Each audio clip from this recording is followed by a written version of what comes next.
আলহামদুলিল্লাহ আজকে আমাদের 55 জন শিক্ষার্থী জাপানে ভিসা পেয়েছে। পাইছো তো? তোমরা কি জানো যে জাপানে শুধু পার্ট টাইম জব সপ্তাহে 28 ঘন্টা জব করা যাবে?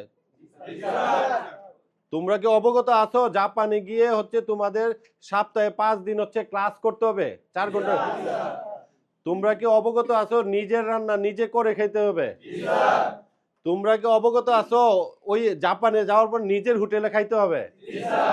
এখন কিন্তু বাংলাদেশে হচ্ছে তোমাদের বাবার হোটেলে খাও হয়তো কষ্ট মনে হয় না, জাপানে যাওয়ার পরে কিন্তু তোমাদের নিজের রান্না করে খেতে হবে এবং হচ্ছে কাজ করতে হইব। তারপর হচ্ছে ভবিষ্যতের জন্য হচ্ছে নিজের কিছু টাকা সেভ করতে হবে, বাসায় সাপোর্ট দিতে হবে। তোমরা তো বুঝতেছো যে অনেক পরিশ্রম হবে।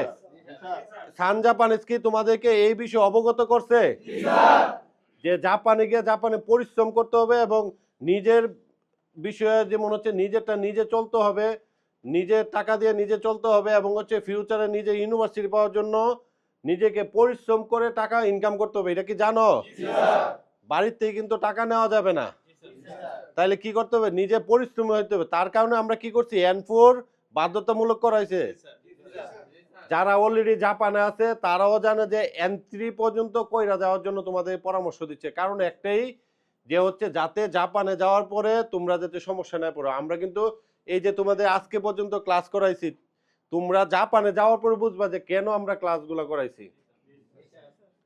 তো তোমরা কি সবাই অবগত আছো যে জাপানে পরিশ্রম হবে এবং নিজে রান্না করে খেতে হবে এবং নিজে জব করতে হবে এবং পার্ট টাইম জব 28 ঘন্টা, মাসে 120 ঘন্টা, দেন হচ্ছে ক্লাস করতে হইব, তারপর হচ্ছে এই পরিশ্রমগুলো করতে হবে। তোমরা কি পারবা?